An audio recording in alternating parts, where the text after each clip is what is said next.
The fact of the matter is, I know in the long haul, I'm a contender. Nate, I know you're a contender in some other leagues as well. So today we're going to be looking at each position and one player you should buy as a contending team. Hey, let's get into it. Give me a contending trade quarterback to buy. This one is going to sound a little nasty, but when you look at it, it makes a lot of sense. If you need a quarterback in your contending team, I love a good value. I love value trades. So one of the values I'm going after is Russell Wilson. He's back. He's playing with the Pittsburgh Steelers, and he's playing pretty well, Mike. He's playing pretty well. He's got a 6-to-1 touchdown to interception ratio so far this year. He's only played 3 games, averaging 245 yards per game. But in those 3 games, he is quarterback 7 on the season in points per game. Insane. With 19.3 points per game. So it might not look pretty. The Steelers as a whole, their offense might, not be the most exciting thing to watch. But when it comes to fantasy production, Russell Wilson is getting it done. He's throwing touchdowns. They just added Mike Williams there. We've seen George Pickens play really well this year. Najee Harris and Jaylen Warren are quite the backfield duo down there. And they have a really good defense, so they can, control the game, play the game how they want. Every single Mike Tomlin team always has that ability to, move the game in the way that they want to. They kind of dominate out there with their physicality. That helps with Russ. He's always done really well when he's had a really good defense. This is actually kind of a similar situation to when he was in Seattle, being able to rely on that defense and work off of it. He's looked good. And the fantasy production has followed. So I'm saying let's go after Russell Wilson, especially because Mike Clay from ESPN has the Steelers with the 5th easiest remaining schedule for the quarterback position. So there could be a nice little run here from Russell Wilson to end the year. And the value, Mike, like I said at the beginning, I love a good value trade. The value is there for Russell Wilson. I was looking at Dynasty Daddy today and looking at some of the trades that were made for Russell Wilson in just the past 2 days. Ben Sinnott straight up for Russell Wilson. Russell Wilson for a 3rd-round pick and a 4th-round pick.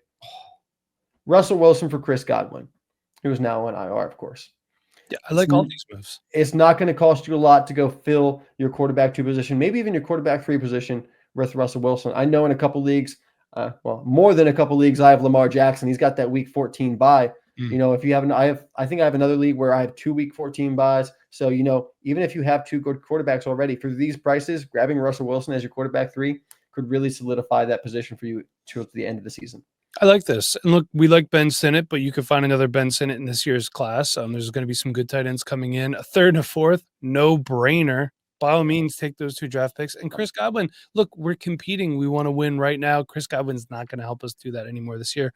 Hurts to see him go, but I'll take the winnings from the championship over Chris Godwin personally. So I'm going to talk about the running back position. And this may sound crazy because the team is kind of dookie overall, but Carolina Panthers running back Chuba Hubbard is a contending team buy for me. On Keep Trade Cut, he's player 89 and running back 22, but he was extended. Nate, 4 years, $33 million. I did read a Panthers blog, and it said, fans and some of the people in the building are tired of homegrown talent being let go and getting paid elsewhere. So they decide we're going to keep this guy in-house. And really, he's been the only consistent player for the Carolina Panthers this season. Miles Sanders was carted off this past week, I believe a lower leg injury. Yeah. Did you hear any updates on that? I have not heard any updates about that. Okay, but still, if you're carted off, typically not very good. Yeah. And, we don't know what's going to happen with Jonathan Brooks quite yet. Stay tuned to the next podcast. We're going to be touching on that a little bit. But check this out, Nate. Versus the Giants, 28 carries, 153 yards, and a touchdown. Hey, he tacked on 4 catches for 16 yards. It's not a lot, but in a PPR format, that's an extra 5.6 fantasy points right there on the season. 161 carries, 818 yards, 6 touchdowns, 30 receptions, 124 yards, and a touchdown. That's pretty good. That's good value. He's also running back 6. But check this out. You're not paying running back 6 prices for Chuba Hubbard right now.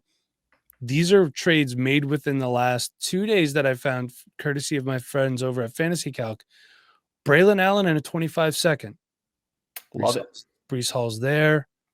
I said that there's always a path to Breece Hall leaving and Braylon Allen being the guy, but that's just a what-if scenario. I'll make this trade. I saw multiple trades straight up for a 26 first-round pick. Not bad. Yeah. And Quentin Johnston straight up. kind of crossing positions there. Yeah, I mean, I'm more than happy to move off of Quentin Johnson if I had any. If you look at all the touchdowns he's scored, they've been broken coverages, man. He's just gotten lucky a couple times. Yeah, I do have one share, and I've been needing to start him, so I have to throw him in there. So go get yourself some Chuba Hubbard. You got a running back for a few years yet. He's still pretty young. Nate, let's switch it over to the wide receiver position. My man, Nate Christian, continuously eating crow on the Dynasty Rewind podcast. Who do you got for us? Mike, I am not too big of a man or not too small of a man, whichever way you want to look at it, and not admit my mistakes. I am willing to admit when I'm wrong. And sometimes I'll even turn around and join the bandwagon, jump on the bandwagon and ride along. And I'm doing that with Darnell Mooney. I told everyone at the beginning of the year, hey, Darnell Mooney is not going to have this kind of involvement the rest of the season. I would trade him for Christian Kirk. And hey, if Christian Kirk didn't get injured, I don't know if he's doing Darnell Mooney numbers, but I'm sure he'd still be doing pretty well. But Darnell Mooney has exceeded all of my expectations. Even the people that came at me and told me I was wrong, I'm sure that he's exceeded their expectations because he is wide receiver 8 on the season right now, Mike. Wide receiver 8, Darnell Mooney. And Drake London's up there. I believe he's wide receiver 5 right now. Who expected Kirk Cousins, especially after that first game of the season, to have 2 top 10 wide receivers? Drake London's wide receiver 4, actually. 4. Yeah. Look at you, Drake London. Look at that. I'm not willing to pay Drake London prices, but I'll pay Darnell Mooney prices, okay? Yeah. He currently leads all wide receivers in the NFL with plays of over 20 yards with 16. And second is Justin Jefferson with 15. But Darnell Mooney, right at the top with 16 plays of 20 yards or more. He is a deep threat. Kirk Cousins looking his way a lot. He's averaging 14.4 points per game. And total stat line for the season so far, 46 receptions, 684 yards, and 5 touchdowns. He's also finding the end zone pretty well. Darnell Mooney has been really, really impressive. And while I faltered on him at the beginning of the season, I've been a Darnell Mooney stan, Mike, for many years now. I had a lot of Darnell Mooney going back to his rookie year with the Bears. I'm more than happy to go acquire some more right now because look at these prices for the wide receiver 8, Mike, a second-round pick. Make this trade if you need a wide receiver. Go get yourself some Darnell Mooney. I saw the second-round pick for Darnell Mooney so many times on Dynasty Daddy. I saw it like 6 times just in the past day. All right. Another trade here, a little package. Darnell Mooney and Rhamondre Stevenson. To get that, you're giving up Jalen Waddle and Aldrick Estime. More than happy to make that trade as a contending team. Yeah. And then, Mike, another one. Someone we're probably also not going to see play the rest of the season, possibly. Chris Olave. Moving Chris Olave for Darnell Mooney in a third as a contending team. Yeah. Happy to do that. So, Darnell Mooney, I doubted, but I'm a believer now. Hey, let's move on. I'm going to be talking next about the tight end position. I wasn't a fan of this guy coming into the draft. I didn't like his landing spot because they had Luke Musgrave ahead of him. But Green Bay Packers tight end Tucker Kraft, keep trade cut player 111, tight end 9. Now, Luke Musgrave did have an ankle injury, which led to Tucker Kraft being elevated to the starting tight end role. Musgrave did return to practice today, I believe I saw. But there's been inconsistencies behind Jaden Reed. Kraft has really emerged as the secondary weapon that you can rely on because you don't know if it's going to be Romeo Doubs, Christian Watson, Dontavian Wicks. You really don't know week to week, but you can count on Jaden Reed. You can count on Tucker Kraft. And the fact of the matter is, I know you're not supposed to lose your job to injury in the NFL. Luke Musgrave just might have done that. That's how it goes. And get this. Remember when we scouted him, always in line, not the most athletic, not the best blocker. Well, he's not just an inline tight end in the Green Bay Packers. As I forecasted him to be coming out of college, he's only played 66.8% of his snaps in line. Otherwise, he's been put in the slot mostly or split out wide a little bit too on the season, but 28 receptions, 376 yards, and 5 touchdowns. He's tight end 7 on the season. But what does it cost to get Tucker Kraft to try to help you shore up that tight end position, which is just so fickle sometimes? In a super flex league, I saw this one go through. Kirk Cousins straight up for Tucker Kraft. I don't know how I feel about that one. Yeah, I think it had to be a tight end premium for me to make that trade. If it's not, I'm probably keeping Kirk Cousins. Yeah, I agree with that. 26 second round pick. Yeah, happy to make that trade. I put this one on here just for you, by the way, Nate. Roma Dunze for Tucker Kraft and Ladd McConkey. I think lean. I think I know. Assuming I need a tight end, I'll take the Kraft and McConkey side. I think it's fair. Yeah, I think it's fair as well. Why don't you give us your running back contending trade target, forgive me. All right.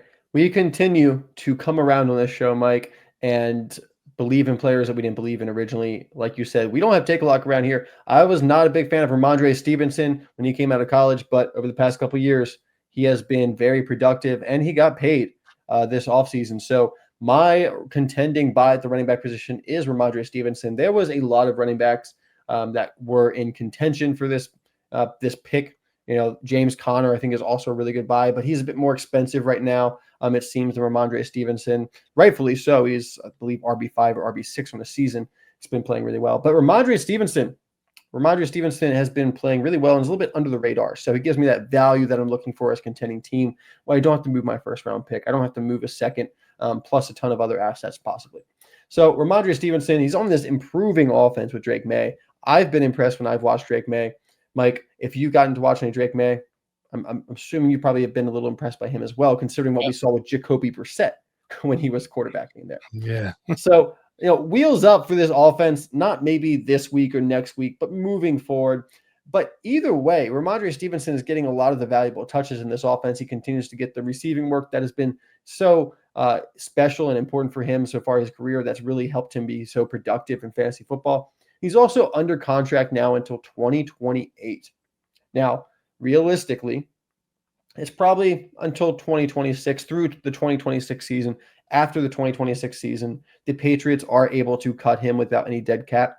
So at that point, it's your guess as good as mine, but he is technically under contract until 2028, which we can't really say for many running backs who are not on rookie contracts. So I do appreciate that little bit of security that comes with Rhamondre Stevenson. Hey, they got the running back locked down for a while. I'll take that. He gives me a contending piece right now, as well as something I can rely on next year, the year after that, possibly as well. And who knows, maybe even farther.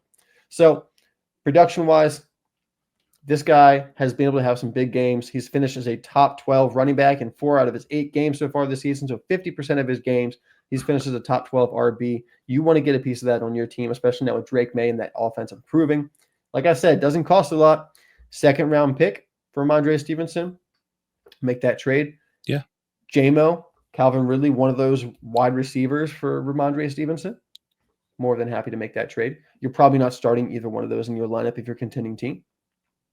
And then going back to the Chris Olave, hey, if you have Chris Olave and you're looking to move off, Chris Olave for Rhamondre Stevenson, a second-round pick and a third-round pick. I saw this trade go through in Dynasty Daddy. I think it's fair to make that trade, shore up your running back position, still have a couple assets for your team, whether you need it in the future or other assets you can move at the trade deadline or at the end of the season to make sure that you have a contending team that's ready for the championship. All right, I'm going to be moving on to the wide receiver position. Let's talk about another Pittsburgh Steeler, and that is Pittsburgh Steelers wide receiver George Pickens. He's number 40 on Keep Trade Cut, wide receiver 14. Nate's been excellent with Russ. We thought it was a foolish decision for the Steelers to go away from Justin Fields and go to Russell Wilson. It's worked out. Mike Tomlin making I guess you could call it a ballsy choice when they were really rolling with Fields, but looks like it's the right choice as of right now. And I think Mike Williams being there is just going to take coverage off of him. So these things help. Versus the Commanders, 5 catches, 91 yards, and a touchdown. Pretty good. And since Russ took over in 3 games, 14 receptions, 276 yards, and 2 touchdowns. Again, not bad. And this is a team's wide receiver one that's young enough to help you compete this year and beyond. Now, I don't know what the Pittsburgh Steelers are planning on doing at quarterback after this season. I don't know how long Russell Wilson's contract is. Probably should have looked that up. Sorry. But I think regardless, he was pretty good with Fields. He's pretty good with Russ. I think we're going to be good either way. And Nate also, he's averaging 12.6 fantasy points per game. I do expect that to go up. He's wide receiver 18 on this season. Are you looking up Russell Wilson's contract? Yeah, as I thought, 1-year deal. Okay, very good. So there's some question marks beyond that. Justin Fields is there. Maybe they turn back to him.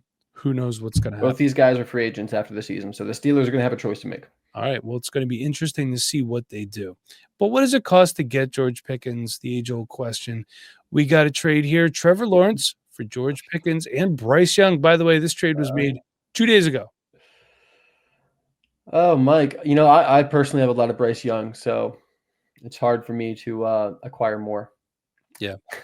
Hey, look, it's one of those things. If Trevor Lawrence isn't going to play, you get a wide receiver 1 on a team, and you get a quarterback 3, quarterback 4 on your team. If he's playing, I don't know what the Panthers are planning to do with Bryce Young the rest of the season. If once Dalton's healthy, they plan to bring him back in, or I mean, they're not playing for the playoffs at this point. So Then if you're not playing for the playoffs and you think he's a future, let the kid play. Yep. That's all I could say. Here's one for George Pickens, a 25 first, 25 second, and 26 third. Yeah, I mean, I think that's kind of what you have to pay. I mean, I prefer a first and a second, or a first and a third versus the 3-for-1. You know that. Yeah, If I'm paying this much for a wide receiver, I'm honestly probably looking elsewhere than George Pickens. I agree. I think this is a little bit more than I'd feel comfortable paying. If I'm paying this, it should be for George Pickens, and there should be something else on top of it. You should be getting a little something back. And somebody packaged up both Xavier Worthy and Amari Cooper for George Pickens. Yeah, sure. I'm good with okay that. with it. There's Xavier Worthy has done nothing, and he's had every opportunity. One really good game. Everybody went crazy. And Amari Cooper's been banged up and is also learning a new offense. So I'm okay with that trade as well. Nate, let's move on to the tight end position for you. And I said to sell him earlier in the year. He's been proving me nothing but wrong. So I got to eat a little crow there. Who do you have? Yeah, well, he missed a couple games at the beginning of the season, so you might not have been too far off with your sell. But now it's time to buy David Njoku. Currently the tight end 19 on the season, but he's under the radar because, he's not in that top 12. He's coming off a bye. He missed 3 games near the beginning of the year. So, haven't really had a lot of talk about the Browns offense, David Njoku. There's not really a lot exciting there, but David Njoku is under the radar exciting. Over the last 3 games, David Njoku has had 28 targets, Mike. In week 7, David Njoku was the tight end 1 with 23.6 points. He had 10 catches, 76 yards, and a touchdown. In the past 3 games with Jameis Winston, when he's had those 28 targets, he's finished with 10 or more points each game. He's had 5 or more catches in the last 4 games. Since coming back from injury and acquiring Jameis Winston as his quarterback, David Njoku has been building steam, has been producing. His overall fantasy position looks low because of the games he's missed, but on a point per game basis, David Njoku is playing very well right now. In fact, David Njoku on a point per game basis, the tight end 6. The tight end 6. Not bad. And you know what it costs to get the tight end 6 in point per game basis? Tell me. A second round pick, or maybe even 2/3. I saw a third and a fourth on Dynasty Daddy. Interesting. So a wide range of picks there, but I'd pay up to a second for David Njoku if you need a tight end in your contending team. Yeah. I would also look at maybe moving a running back and making Njoku part of your throw-in. A trade I saw was Joe Mixon for James Conner and David Njoku. I like that. I honestly don't feel like you're having too much of a drop-off from Mixon to Conner, and you get Njoku in there. I love that deal. And then if you want to move a quarterback for a guy like David Njoku, Aaron Rodgers, someone you can move right now who is not really producing, and they're not a lot of good vibes happening over there for it to get better. All right, let's wrap this up here. I'm going to be talking about the quarterback position. Let's keep it young again. Let's talk about San Francisco 49ers quarterback Brock Purdy. Keep Drake Cup, player 33. He's quarterback 13 on there as well. And despite being down Brandon Ayuk and Christian McCaffrey for the chunk of the season, and Deebo Samuel being vastly, erratically inconsistent, my God, he's still being productive. He's a third-year player. He could be re-signed by San Francisco after the season. I expect he will be. Some long-term security there. Smart, commands the offense well. That's what we like to see. And he's averaging 19.5 fantasy points per game. He's quarterback 8 on the season. If you lost Dak Prescott or Trevor Lawrence as your quarterback too, fear not. Here comes Mr. Irrelevant Brock Purdy to save your fantasy season. Versus the Buccaneers, Nate, 25 of 36, 353 yards, 2 touchdowns, no picks, and hey, 4 carries for 17 yards. Why not? We'll take it. On the season, 181 out of 278, 2,454 yards, 12 touchdowns, 7 picks. And get this, he's actually more mobile than you think if you don't watch a lot of the San Francisco 49ers. 46 carries, 227 yards, and 3 touchdowns. Yeah, that was something that we saw in college with Brock Purdy. Yeah. But in those first 2 years with the NFL, things are moving quick. We didn't really see it as much. But in this past year, he's really started to be a bit more mobile and kind of show those legs that we saw when he was at Iowa State. Yeah, I like what I'm seeing from the limited times I have seen him. He's looked pretty good. What does it cost to get him? 226 first. I saw a trade go through. Yeah, I don't mind that if you're a contending team. It's I what think you he's going to get the long-term security, so you're going to have a good quarterback for a while. Yeah, and it's what you have to pay to get a younger Yeah. quarterback that's performing. We have Brock Purdy for Drake May, a 25 second and a 26 third. I don't know if I like this one as much. Yeah, I haven't done my quarterback rankings anytime recently, but I kind of feel like Drake May, Brock Purdy, similar tier. I could see the lean towards Brock Purdy because you've seen it already. Yeah. While Drake May still has to kind of prove it. But what we've seen from Drake May and the short career he's had so far has been really exciting. Also, a much better offensive situation with the 49ers. So if you're a contending team, I think this deal does make sense. Now, Drake May only averaging 12.3 fantasy points per game, has almost as many rushing yards, by the way. He has 233 rushing yards. Let's not forget, I believe he got knocked out of a game early. He got a concussion, then he did miss a game as well. So they're going to be skewed slightly, the numbers for Brock Purdy, but still Drake May. I would like to not pay May and both of those picks. If it was May and one of those picks, I'd feel much better about that. And last one, we're just dumping this guy all over the place today, Nate. Chris Olave for Brock Purdy and Jalen Coker, and that's in a super flex format, by the way. So Jalen Coker, the ultimate throw-in player right there. Yeah, I like this trade. I'm good with this.